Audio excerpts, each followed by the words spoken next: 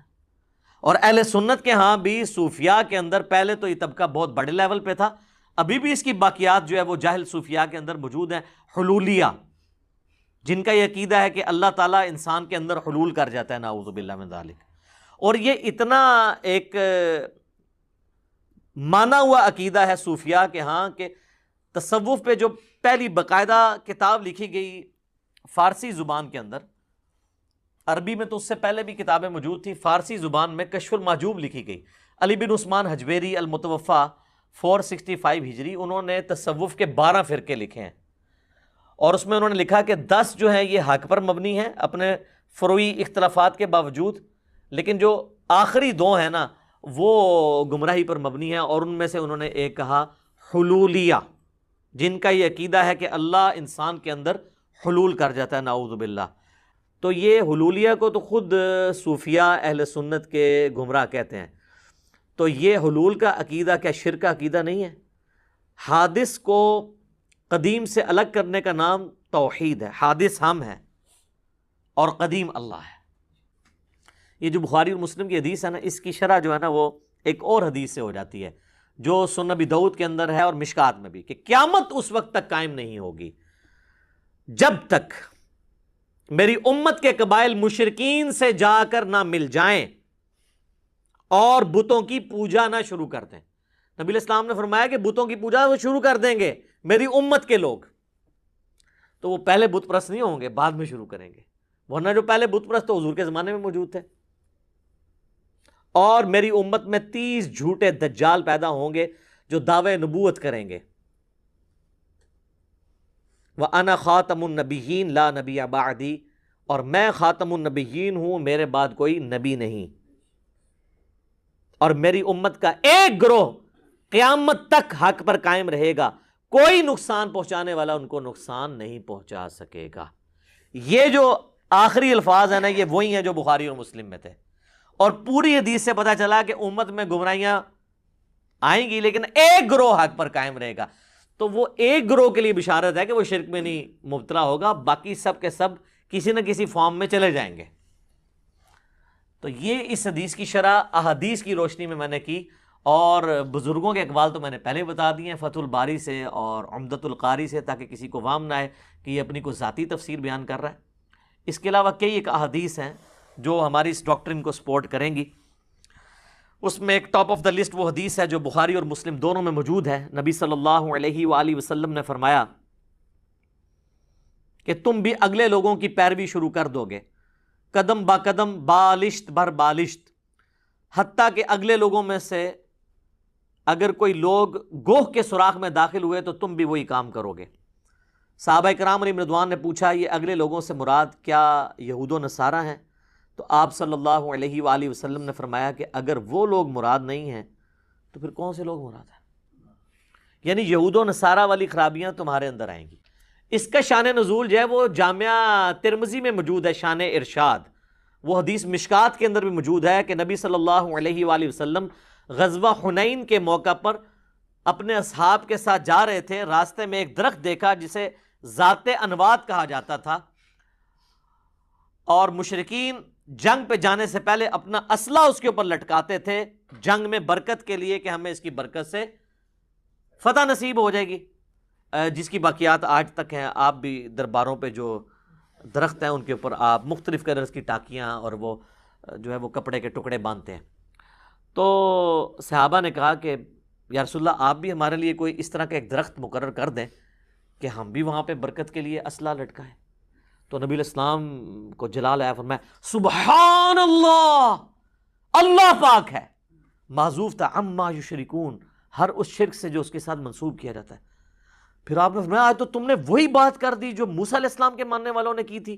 پھر نبی علیہ السلام نے سورۃ الاعراف کی آیت نمبر 138 تلاوت کی کہ موسیٰ علیہ السلام کے اصحاب جب ان کے ساتھ ایک بت کے پاس سے گزر رہے تھے جس پہ لوگ دھیان کر کے بیٹھے تھے، انہوں نے کہا آپ بھی ہمارے لیے کوئی اللہ کا ایک بت مقرر کر دیں کہ ہم اس پہ دھیان کریں. تو نبی علیہ السلام فرمایا جو تم نے مجھ سے برکت کے لیے درخت کی ڈیمانڈ کی ہے نا، یہ جسٹ لائک اسی طریقے سے ہے جیسے موسیٰ کے اصحاب نے اللہ کا بت مانگا تھا. اب کسی نے نہیں کہا یا رسول اللہ ہم کو یہ تو نہیں کہہ رہے ہم نے درخت کے آگے جھکنا ہے، ہم نے تو برکت لینی ہے. یہ کہتا ہے نہیں جب تک وہ 7 اذان نہ لگ جائیں شرک نہیں ہوگا. وہ تو نماز بھی نہیں لگتے پوری طریقے نال، تو تھوڑی تو نماز بھی نہیں ہوتی. کہانیاں بنائی ہوئی ہیں، صحابہ کو نہیں یہ پتا تھا کہ یا رسول اللہ ہم تو برکت کے لیے کہہ رہے ہیں، صرف اسلحہ ٹچ کرنا ہے، آپ ہمیں پکڑ کے بتوں کے اوپر ڈال رہے ہیں کہ یہ بت کھڑا کر رہے ہیں، ہم آپ کے تربیت یافتہ ہیں، ہم نے کہاں سے. پھر آپ نے وہاں پہ فرمایا کہ تم بھی اگلے لوگوں کے پیچھے چل پڑو گے. یہ وہی حدیث بخاری اور مسلم کی، اس کی شرح، شان نزول، شان ارشاد یہ ہے. یہ فیشن کے بارے میں نہیں، شرکی ایکٹیویٹیز کے بارے میں. اور واللہ وہ شرکی ایکٹیویٹیز جن کو آپ ماننے کے لیے تیار نہیں ہوں گے کہ شرکی ہیں. آپ کو یہ کہا جانا ہے کوئی درخت ہے اس کے ساتھ لوگ برکت کے لیے کوئی چیز ٹچ کرتے ہیں، آپ کہیں گے جی بدعت کہنا، جی اس کو شرک تو نہ کہیں. نبی علیہ السلام تو کہہ رہے ہیں یہ تو بت کے مترادف ہے.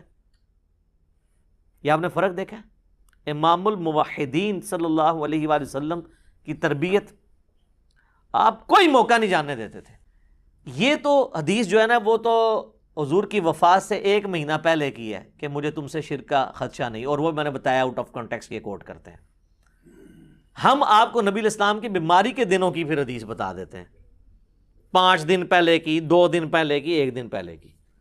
وہ بخاری اور مسلم دونوں میں حدیث ہے. اما عائشہ کہتی ہیں کہ نبی صلی اللہ علیہ وآلہ وسلم کے وفات کے دن قریب تھے، اور آپ پر مرض کی جب شدت ہوتی تھی تو آپ اس تکلیف کی وجہ سے اپنے چہرہ مبارک سے چادر کو بار بار ہٹاتے تھے، اور پانی کا ایک برتن تھا اس سے ہاتھ گیلا کر کے تو وہ بخار کی گرمی کو ٹھنڈا کرتے تھے، اور ساتھ ساتھ کہتے جاتے تھے لعن اللہ الیہود والنصارى اتخذوا قبور انبیائہم مساجدا. اللہ کی لعنت ہو یہود و نصارہ پر، انہوں نے اپنے نبیوں کی قبروں کو سجدہ گاہ بنا لیا تھا. اور اما عائشہ کہتی ہیں اگر ہمیں یہ خطرہ نہ ہوتا کہ لوگ رسول اللہ کی قبر پہ سجدے شروع کر دیں گے تو میں اپنے حجرے کو عام زیارت کے لیے کھول دیتی، یعنی حجرے کی دیوار گرا دیتی، ورنہ تو اجازت لے کے جانا پڑتا تھا کیونکہ اما عائشہ کی وہاں پہ رہائش تھی. تو ان کا میں اوپن کھول دیتی، لیکن ہمیں خطرہ تھا کہ حضور اپنی وفات کے وقت ہمیں ڈرا رہے تھے اس بات سے کہ کہیں حضور کی قبر پہ سجدے نہ ہو. تو اس وقت اما عائشہ نے کیوں نہیں کہا یا رسول اللہ آپ تو مہینہ پہلے ابھی خطبہ دیا آپ نے کہ مجھے شرک کا کوئی خوف نہیں ہے، تو اب یہ آخری وقت آپ کو دوبارہ خوف کس چیز کا لاحق ہے، کس چیز کا خدشہ ہے آپ کو؟ اتنا آسان کام نہیں ہے. ان کو پتا تھا کہ اس کا کیا مطلب ہے اور اس کا کیا مطلب ہے. اور صحیح مسلم میں تو الفاظ ہیں کہ نبی علیہ السلام نے اپنی وفات سے 5 دن پہلے، 5 کے الفاظ ہیں، خطبہ دیا اور فرمایا آگاہ ہو جاؤ، اگلے لوگوں میں سے جب کوئی نبی فوت ہو جاتا تھا یا کوئی نیک بندہ، لوگ اس کی قبر پہ سجدے شروع کر دیتے تھے، اور میں تمہیں منع کرتا ہوں کہ میرے ساتھ یہ کام نہ کرنا. کسی نے نہیں کہا یا رسول اللہ آپ کو کیا ٹینشن ہے، آپ کو اللہ نے گارنٹی دے دی ہے کہ آپ کی امت شرک نہیں کرے گی. اور پھر وفات کے دنوں میں مسند امام احمد میں اور الموطا امام مالک میں، مشکات میں یہ حدیث موجود ہے، نبی علیہ السلام دعا کیا کرتے تھے اللہم لا تجعل قبری وثنا یعبد، اے اللہ میری قبر کو ایسا بت نہ بننے دینا کہ لوگ اس کی عبادت کریں. نبی علیہ السلام نے اپنی مبارک قبر کو، جس پہ ہمارا تن من دھن ماں باپ اولاد سب قربان، اس قبر کو بھی بت سے تشبیہ دے دی کہ اگر اس کی بھی عبادت کی جائے گی. اور پھر آگے الفاظ ہیں اشتد غضب اللہ علی قوم اتخذوا قبور انبیائہم مساجدا، اللہ تعالیٰ کا شدید غضب نازل ہوتا ہے یا ہو ایسی قوم پر جو اپنے نبیوں کی قبروں کو سجدہ گاہ بناتی ہے. ایک اور بڑی رکت انگیز حدیث ہے، اما عائشہ ہی روایت کرتی ہیں، بخاری اور مسلم کے الفاظ ہیں کہ حضور کی بیماری کے دن تھے. مسلم میں الفاظ ہیں کہ آپ کے آخری دن چل رہے تھے، اور حضور کی 2 بیویاں 3 بیویاں ایک جگہ جمع ہیں، ام عائشہ، ام سلمہ، ام حبیبہ۔ تو ام سلمہ اور ام حبیبہ آپس میں گفتگو کر رہی ہیں کہ جب ہم حبشہ گئے تھے تو ہم نے وہاں ایک ماریا نام کا گرجا دیکھا تھا جہاں پہ کچھ تصویریں لٹکی ہوئی تھی۔ ہائے ہائے ہائے، حضور بیماری کے عالم میں آپ نے جب یہ گفتگو سنی ہے تو آپ فوراً متوجہ ہوئے۔ آپ فرمایا ان کی یہی تو خرابی تھی، جب ان کا کوئی نیک بندہ یا نبی فوت ہو جاتا تھا وہ اس کی قبر کے اوپر تصویریں لٹکا دیتے تھے اور پھر وہاں پہ سجدے شروع کر دیتے تھے۔ وہ لوگ قیامت والے دن بدترین مخلوق بنا کے اٹھائے جائیں گے جو اپنی نبیوں کی قبروں پر سجدے کرتے تھے اور وہاں پہ ان کی تصویریں لٹکاتے تھے۔ سر اس امت کو تو چھوڑ دیں، انہوں نے نبیوں کی تصویریں کیا لٹکانی ہیں؟ انہوں نے تو، آپ جائیں مارکیٹ میں جا کے بزرگوں کی تصویریں خرید لیں اور باقاعدہ نام لکھیں یہ فلانا بزرگ ہے فلانا بزرگ ہے۔ چلو اس میں کچھ زندہ بھی ہیں، ان کو تو ہم کہہ سکتے ہیں یہ وہی ہیں۔ 800 سال پرانے بزرگوں کی تصویریں، وہ کہتے ہیں جی وہ خواب میں زیارت ہوئی ہے، تو اس سے انہوں نے پھر نہ وہ نقشہ اس کا بنوا لیا۔ تو یار کتنے تابعین، تبع تابعین اور بعد کے لوگ ہیں جن کو رسول اللہ کی خواب میں زیارت ہوئی ہے، انہوں نے تو کوئی اپنی یاداشت سے حضور کی تصویر نہیں بنوائی۔ یہ آپ کس طرف امت کو لے کے جا رہے ہیں؟ وَلِعَاذُ بِاللَّهِ تعالی۔ تو نبی صلی اللہ علیہ وآلہ وسلم نے اپنی امت کو اتنی واضح تعلیمات دیں کہ جس میں کوئی خدشہ نہیں ہے کہ کوئی شخص اس چکر میں پڑ جائے کہ وہ ان چیزوں کو ہلکا جانے، اور یقین جانے جو لوگ ہلکا جانتے ہیں پھر وہ اس کے اندر مبتلا بھی ہو جاتے ہیں، اور جو لوگ اس کے سینسٹیوٹی کو سمجھتے ہیں وہ پھر اس فتنے سے بچ بھی جاتے ہیں۔ میں اپنی گفتگو کو انکلوڈ کرتا ہوں اسی کانٹیکسٹ میں۔ سورۃ الانعام کی آیت نمبر 82 اور اس کے کانٹیکسٹ میں بخاری و مسلم کی ایک حدیث ہے۔ سورۃ الانعام کی آیت نمبر 82 ہے، الذین آمنوا ولم یلبسوا ایمانہم بظلم اولئک لہم الامن وہم مہتدون۔ جو لوگ ایمان لے کر آئے اور ایمان لانے کے بعد اپنے ایمان میں شرک کی آمیزش نہیں ہونے دی، ایمان لانے کے بعد ایمان میں شرک نہیں آنے دیا، مرتد کے الفاظ نہیں ہیں، یعنی ایمان کے ساتھ شرک نہیں ہونے دیا، یعنی کلمہ گو مشرک نہیں بنے، وہ امن میں ہوں گے اور وہی لوگ ہدایت یافتہ ہیں۔ بخاری مسلم کے الفاظ ہیں اس حدیث کے کانٹیکسٹ میں۔ عبداللہ ابن مسعود کہتے ہیں جب یہ آیت نازل ہوئی ہم تو سب پریشان ہو گئے، کیونکہ ہم تو ظلم کا معنی لیتے ہیں گناہ، تو کون سا ایسا شخص ہے جو یہ دعویٰ کرے کہ مجھ سے کوئی بھی گناہ نہیں ہوتا، اور اللہ تو فرما رہا ہے کہ جو ایمان لانے کے بعد گناہ نہیں کرے گا وہی امن میں ہوگا، تو یا رسول اللہ ہمارا کیا بنے گا؟ آپ فرمایا اس سے مراد وہ گناہ نہیں ہے۔ آپ نے سورہ لقمان کی آیت نمبر 13 تلاوت کی، ان الشرک لظلم عظیم، بے شک شرک سب سے بڑا ظلم ہے۔ اب کسی صحابی نے کہا یا رسول اللہ وہ شرک تو ختم ہو چکا ہے، یہاں آپ شرک کیوں مراد لے رہے ہیں؟ کبھی ایسے ہو سکتا ہے کہ ہم ایمان لانے کے بعد بھی شرک کریں؟ کلمہ کو مشرک تو کوئی ٹرم ہی نہیں ہے، بس ایمان لے آئے تو آپ مسلمان ہو گئے، جو مرضی کرتے رہیے۔ اور حضور فرما رہے ہیں کہ شرک اس سے مراد ہے کہ ایمان کے اندر شرک نہ ملاوٹ کرے۔ تو پھر اس لیے چونکہ صحابہ کو سمجھ تھی اللہ نے ان کو بچا لیا، بعد والوں نے سمجھنے سے انکار کیا تو وہ آپ دیکھ لیں کتنے دھڑلے کے ساتھ گھسے میں، اور وہ کہتے ہیں نہیں جی جناب وہ تو یہ کیسے ہو سکتا ہے، ایک مسلمان بھی اور بیک وقت مشرک بھی کیسے ہو سکتا ہے، دونوں چیزیں بیک وقت کیسے ہو سکتی ہیں؟ سر پھر اگر اس پہ جائیں تو پھر تو آپ پھنس جائیں گے۔ بخاری کی حدیث ہے کہ میرے ساری امت جنت میں جائے گی سوائے اس کے ایک جس نے انکار کیا۔ صحابہ نے کہا کہ کس نے انکار کیا یا رسول اللہ؟ فرمایا جو میری اطاعت کرے گا وہ جنت میں جائے گا، اور جس نے میری نافرمانی کی اس نے جنت میں جانے سے انکار کر دیا۔ تو یہ جو آپ لوگوں کو کہانیاں کراتے ہیں یہ پوری امت جنت میں جائے گی، تو حضور تو فرما رہے ہیں کہ جس نے میرا حکم ماننے سے انکار کر دیا، جس نے میری نافرمانی کی، جو امت کی اکثریت آلریڈی کر رہی ہے، یہ تو ساری جائے گی دوزخ میں۔ اونٹ سامو پھر یہ تو بالکل واضح ہے نا، اب اس کی کوئی تعویل ممکن ہی نہیں ہے۔ تو میرے بھائی یہ جو کلمہ گو مشرک والا معاملہ ہے ادھر بھی آپ کہنا کہ یہ کیسے ہو گیا کہ جی ایک بندہ جو ہے وہ کلمہ بھی پڑھ لیا اس نے اور حضور کی نافرمانی بھی کرے گا، تو نہیں کر رہے۔